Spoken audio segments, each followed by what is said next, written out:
Ang lamig. Masarap matulog. Ang hirap gumising. Yan ang isa sa mga nagpapahirap sa akin nung nag-aaral pa ako. Hirap matulog sa gabi kasi ang init. Hirap din magising sa umaga kasi ang lamig. Ang maganda lamang, tuwing gumigising ng umaga, yung masarap na almusal. Na madalas, ako nagluluto. Pinlansya ko na yung polo ko kagabi. Ngayon, wala na akong kailangan abalaing plantsahin. Dahil sa sobrang simple ng takbo ng buhay ko ngayon, sino nag-aakala na seryosong pakay ko na balang araw gusto kong maging presidente ng Pilipinas? Tuwing umaga, madalas lutang ang pag-iisip mo. Ang pinaka-iniisip mo na lang matulog. Pero sa kaloob-looban ko, alam kong mali ito. Ewan ko kung bakit ganito ko mag-isip ngayon. Pero dati, kung ayaw ko pumasok, di talaga ako papasok. Matutulog na lang ako. Siguro, sinumpa lang ako ng tadhana. Bukas tuloy yung mga mata ko. Sa kung ano-ano, pwede mangyari kung di ako nag-aral ng mabuti. Pero ang pinakabagay na nagbukas sa mata ko, pagdadas. Pupunta naman kami sa retreat, di ko alam kung ano nararamdaman ko. Ewan ko ba kung excited ako kasi ang layo ng pupuntahan. O naiinis ako kasi aga-aga. Tas di ko pa alam kung anong gagawin namin dun. Pero Batangas eh. Siguro excited nga ako. Pero hindi ko pa rin alam kung excited nga ba ako. Basta magulo. Di ko alam kung matatakot ako, magagandahan ako dun sa lugar. May fog tuwing umaga, tuwing gabi. Tas ang lamig ng ihip ng hangin. Malakas na hangin. Pero ang ganda ng epekto. Nirvana nga kung tawagin yung pakiramdam. Pagkatapos lang ng ilang pikit ng mata, tapos na yung retreat namin. Pagkatapos ng mapayapang retreat, balik na naman ako sa maingay na takbo ng buhay ko. Simula nang umalis ang papa ko dahil sa away nila ni mama, hirap na kami. Yung kuya ko, pumaibang bansa, at tila nakalimutan na kami. Si ate lang ang tumutulong. May trabaho siya sa Maynila. Umuwi lang dito tuwing tulog na ako. Taalis tuwing gising. Kaya hindi na kami halos nagkikita.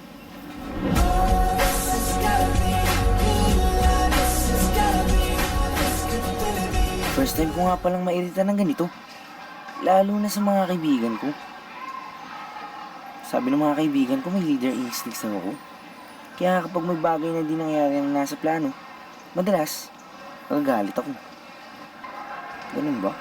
Diba sinabihan tayo sa Sabado yung shooting? Nasaan na yung practice? Sa classroom eh. Hindi mo dinala. Bawal lumaking tuwing break eh. Kalimutan nyo ako, wala kang shooting nyo eh. Si Aiza rin yung cameraman ha. I-shoot natin yung sinabababa ako na nagdan. Narigyan lang yun, di ba? Tama. Tara. Lights, camera. Diba yung ingay na? Ano kasi sino yung ginagawa natin? Tahimik natin dito eh. Tahimik! Uy, di ba? Tama na yan. Lalo ba tayo mag-aakabali sa project natin pag nag-away tayo? Project! Alam mo ba yun? Mahuhusay ang oras natin. Tama na yan. Lalo na tayo hindi makapag...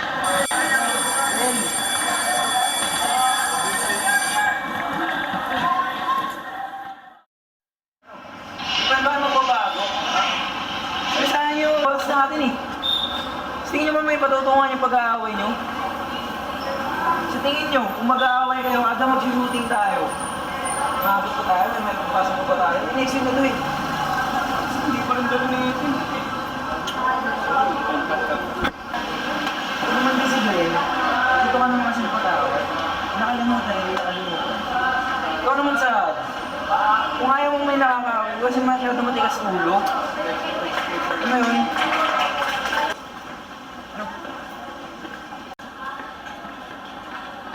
Jake, sorry ah. Saan ka? Sorry. Yung binisip mo. Sorry pre, lumabas ata sa linya ko. Yata, lumabas yata sa bata.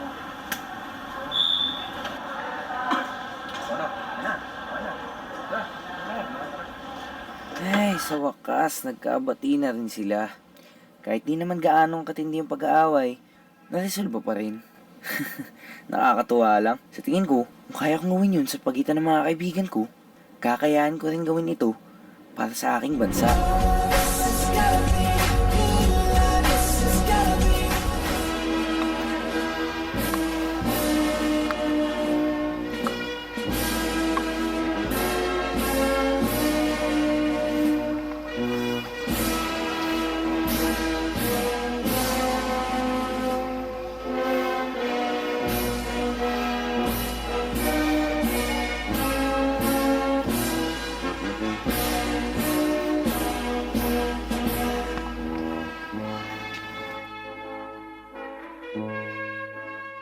At sa isang pikit ng mata, nasa kolehiyo na ako.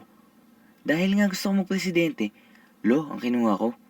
Pag kasi nag-economics ako, baka gawin ko ring hanap buhay ang pagiging leader. Mataming magiging kawawa. Ewan ko kung ano nang nangyari kila Isaac. Balita ako nga si Isaac nag-take ng med. Si Jerain, nag-take ng education, major in mathematics. Tapos si Bren, nag-geology.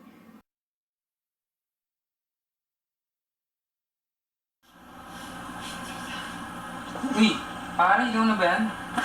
Oy, pre. Wala na. Ba? Kasi nagbaso may tingin mo na. Iwan ko to eh. Magdulas ako ngayon sa bahay, tapos lumahan yung braso. Sakit. Kailangan dyan. X-ray. Sorry. Dahil mabait sa high school, walang bayad. Ayun. Doon nga. Ano to? Huli nga. Ay, teka. Saan nga pala natin susunduin si Jering? Doon sa my school. Bakit? Malamang, teacher sa doon. Ano ba yan? Gusto kayong dalawa. Ano ba yan?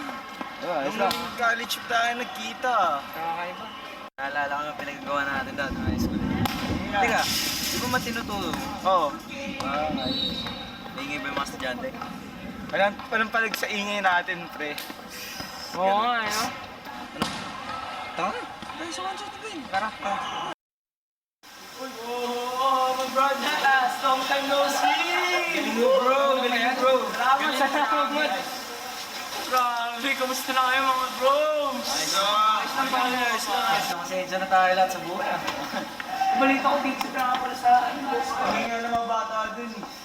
Sus! Mas maingay ka pa nga, eh. Pag sumaya mo lahat, nangingay dun eh. Lang. Nagbiniyonggo ko nga kahit tulog eh. Oo naman eh. Ngayon ko lang ulit narinig yung ganung paraan pag-uusap namin. High school ang dating. Walang formal. Sakto, dun pa kami sa dati naming high school. Grabe. Alam mo, sabi ng isang guro ko dati, makakabalik ka sa lugar, pero hindi mo maibabalik ang panahon. Tanging ang mga memorya mo na lang sa lugar na to, ang maibabalik mo. Pero, alam mo, nagpapasalamat ako kasi kasama ko yung mga tao na ginawa ko yung mga memoryang ito. Maging masaya man, o malungkot. Dadalhin ko ito habang buhay. Tulad nga na sabi nila, importante ang pagkakaibigan. Sila yung pinakamalupit balik-balikan. Sila yung maaasahan mo sa kalungkutan o kasiyahan. Ito ang kwento naming magkakaibigan. Ikaw, anong kwento mo?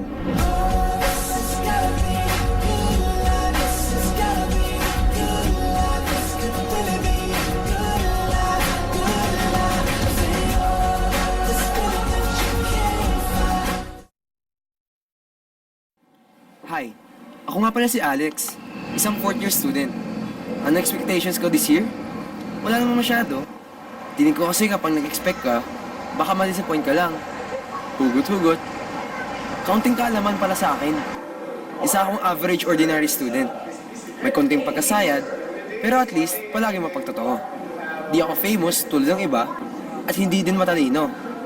Nanay ko house mom, tagalaba, tagahugas ng pinggan. Madali siyang magkasakit. At kakalabas nga lang sa ospital eh. Dahil inatake na naman. Tatay ko naman, nagtatrabaho lang na may saktong sahod para sa aming pamilya. Dati mayroon akong kapatid, ngunit lumipas din siya, so ayun. Taga Pangasinan pala ako. Nabubuhay kasama na't lolo't lola ko. Pero pinauwi din nila ako. Sa totoo lang, ayaw ko nang umuwi Dahil wala akong matatagpuan kundi away. Puro wala parents eh.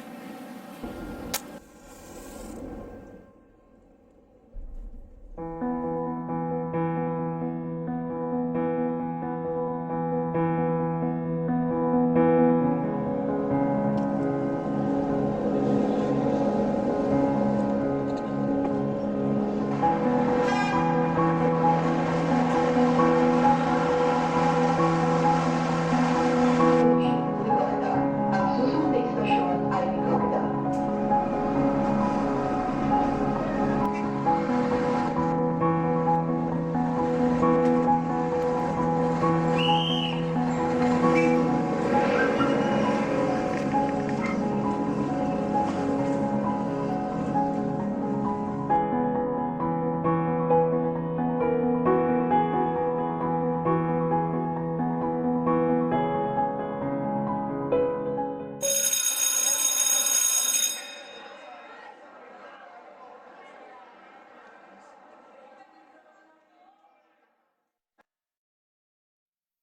Masaya ba ka dyan mga pips? Opo, Tay. Maraming salamat po. Maraming salamat din po, Itay. Masarap yung kinain ko kaninang mang box. Gigi, medyo pagod ako mga anak. Tay, okay lang po ba kayo? Mukhang pagod na po kayo eh. Tay, Ha? Oo, okay lang ako. Sure po kayo, Itay?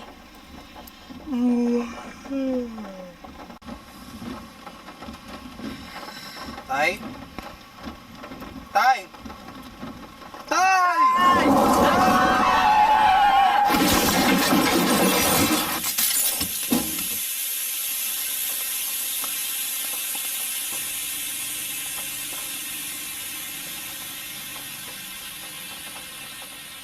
Tay? Tay? Francis?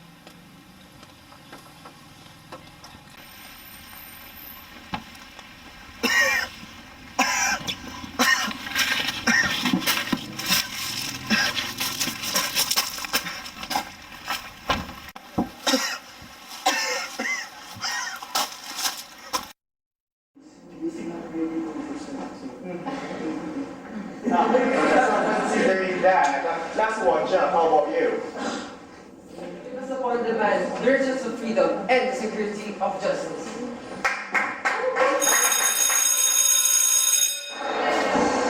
Uy, Julio, kaya ako 50. Wala kang pera, kapamahal ko lang to.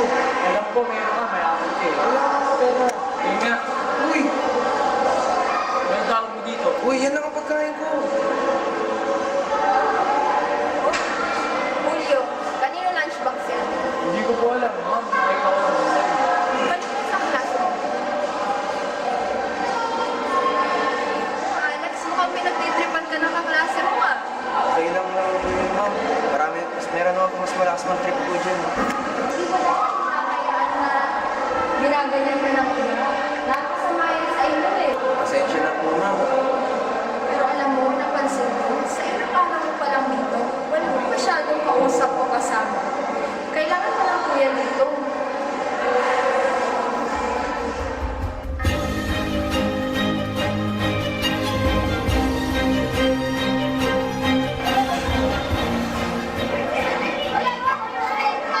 Uy, ang saya ng klase natin kanina. Alright.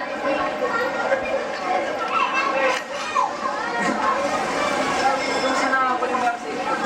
Ayos lang, masaya naman. Masaya ka rin kahit paano. Oh, kumusta naman yung parents mo?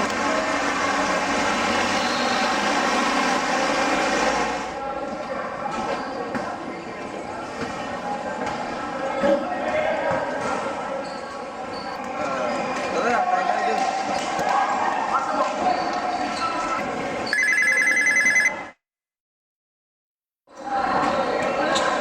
Yo pa. Anak, may nangyari kay Ina. Wait. Bilisan mo. Nasa ospital ako.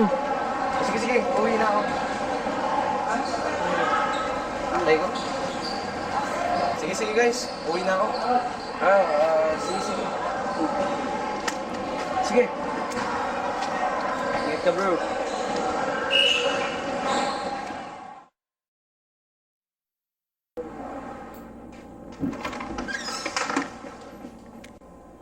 Tay!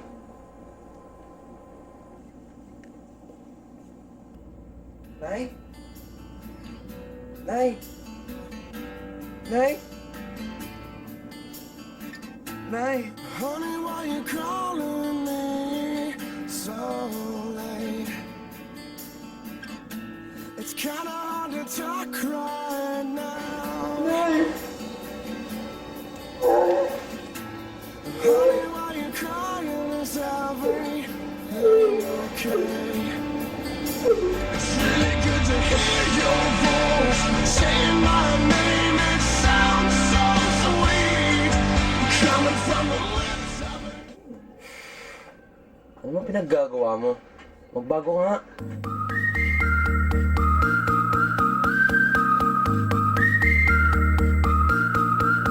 It's unbelievable. This is as good as it gets. It's unbelievable. Don't know what's gonna happen next. It's unbelievable. You haven't seen nothing yet. It's unbelievable. It's unbelievable. It's unbelievable. This is as good as it gets. It's unbelievable. Don't know what's gonna happen next. It's unbelievable. You haven't seen nothing yet. It's unbelievable. It's unbelievable. Ito ang storya ng buhay ko. Marami akong naranasang kamalasan.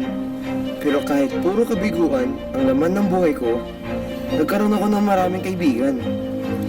Mas malakas na ang relasyon namin mag-ama. At higit sa lahat, nakaranas ako ng himala nang galing sa Diyos. Dahil kahit papano ay buhay pa kami ng tatay ko. Tandaan nyo, kung bumagsak ka, hindi lamang importante ang bumangon, kundi makakalakad ka ulit sa pagkabagsak. Ako po si Alexander Neil Garcia. Ito po ang story ng aking buhay.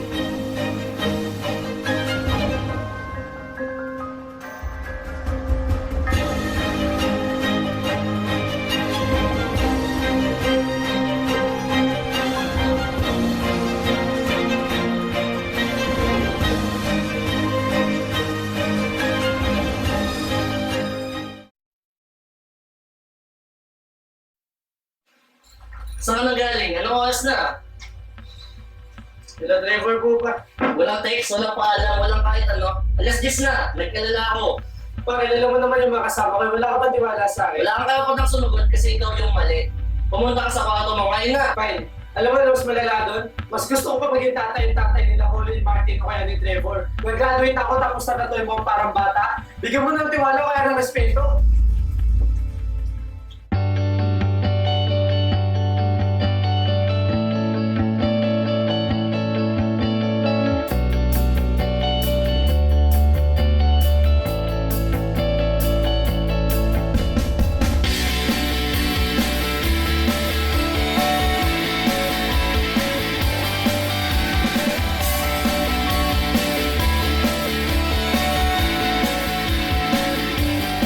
Ako nga pala si Leo, senior at TVTC. Masaya ang buhay lalo na kapag may solid friends kang kagaya nila Colin, Trevor at ni Martin. Kaya lang, minsan nahihirapan ako kasi kailangan kong pagsabay ang varsity at student council. Pero masaya pa rin ako kaya go with the flow lang.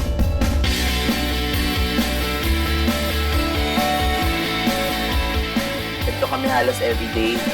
After ng classes, diretso training tuwing NWF yun. Kapag Tuesdays and Thursdays naman, meeting with the student council. Pero pauwi lahat ang pagod, grabe. Kasi after lahat, diretso sila sa bahay ko para tumambay. Saya, no? Sabi, nakakapagod yung training namin kanina. Paano ba kaya kami? 3 beses kami umikot ng football pitch. Partida, basketball varsity lang kami. Pero grabe, late time pare. Condolence na lang pare. Hi, pare. Good evening po, Tito. Good evening, Tito. Ay, good evening. Sige, pasok. Kamusta mo? Ito yung dad ko, super protective pero sobrang cool. Isa siyang marketing president sa isang multinational na company. Kami lang ni Dad ang nasa house palagi. Minsan mayaya, pero most of the time wala. Si Ma'am kasi nasa United Kingdom, OFW. Consultant siya doon. Hindi ko alam kung naiinis ako minsan kay Mommy. Kasi pwede naman siya dito mag-work, pero ewan ko rin. Hindi ko maintindihan minsan eh. Well, ayos lang. Parang ginabayata ka naman na. Kagaling po kasi kami training. Natakot po. Ba't pala kayo? Ba't pa dito? Extra lang. Sige, pasok mo rin. Ito na kayo dito. Ay, gusto ko yung sulat ito! Hindi ko ginagawa! Ay, gusto ko sa dasa. Ay na. 3, 2, 1! Super solid nga ng barkada ko eh. Sobrang sikat namin sa ibang school. Kahit nga sa mga all-girls school eh. Well, malakas eh. Pero wala. Super saya, buti na lang nakilala ko sila. Kung hindi, di ko na alam mangyayari. Let's go!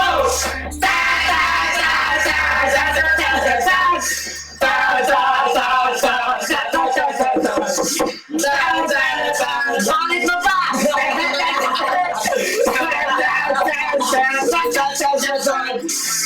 Alam mo bakit telo?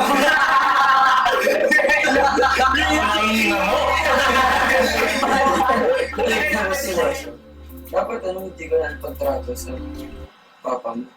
Alam mo namang ginagawa lang niya yung kaya niya para supportahan kayo. Oo nga, yung nanay mo sa ibang bansa, yung tatay mo lang yung nandito para alagaan ka. Gets ko naman dati, mahirap para sa'yo na siya lang tumutulong sa'yo. Kahit di ka nakalata na sinusuportahan ka. Parang mahal ka ng promise. Paano kung nawalayan sa'yo para di ikaw na lang mag-isa dito? Isipin mo ng buhay mo na gano'n siya. Paano ka? Mas malungkot yan.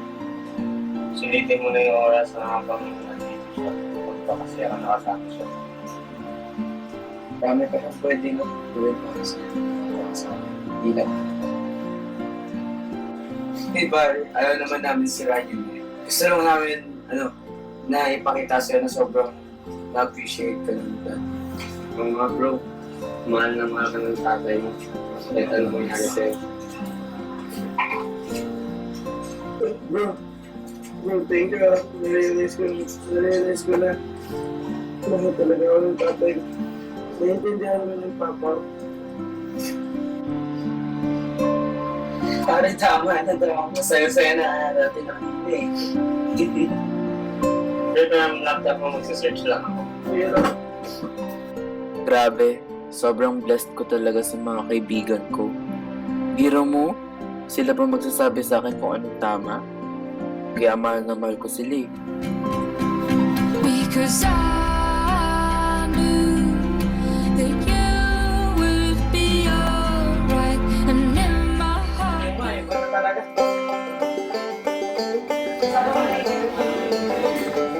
Trevor, punta tayo sa inyo. Gabi na, hindi ka ba papagalitan ng papa mo? Pero wala yan. Parang hindi ako bahala kay papa. Sure? Oo, good show ko dyan. Ano ka ba? Ano, tara? Sige, tara. Bro, nasasabi ko sa inyo. Ano, bro? Gusto mo lipat ng dad ko sa abroad? Gusto mo yung sama ko mami? No! Ba't naman? Hindi mo naman. Paano na kami? Ano na ako?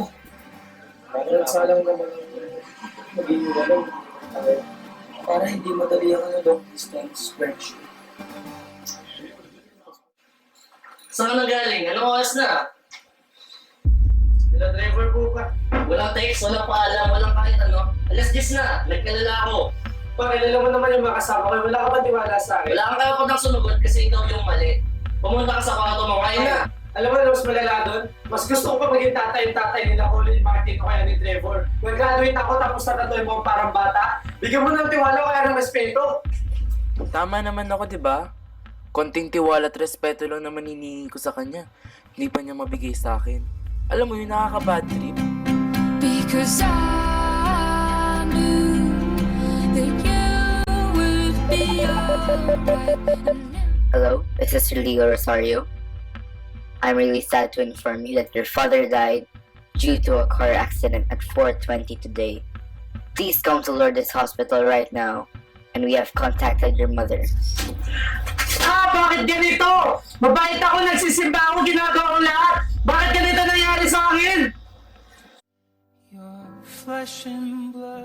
Yun din siguro yung araw na realize ko na mahal ko pala yung tatay ko. When there was bad blood in us. Kasalanan ko ba? Masyado ko ba siyang tinanggihan? Pero it's too late now. Wala na akong magagawa. Patay na yung tatay ko. Tatay ko na mahal ko.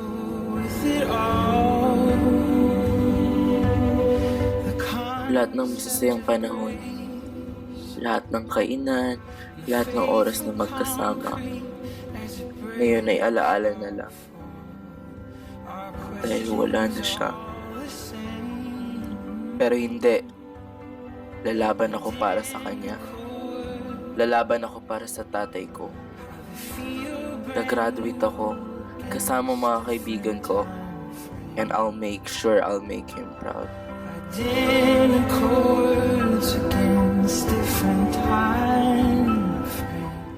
Grabe, guess what? Graduate na ako! Come on guys, be happy for me. Masasabi ko na para talaga sa tatay ko lahat ng to. Simula nung araw na nawala siya. Grabe, ginawa ko yung inspiration para lumaban. As for Colin, Martin, and Trevor, mamimiss ko sila ng sobra kasi nilipat lang ako ng London para makasama yung nanay ko. Hindi ganun kadali pero kailangan tanggapin. Pero nagpapasalamat talaga ako sa kanila.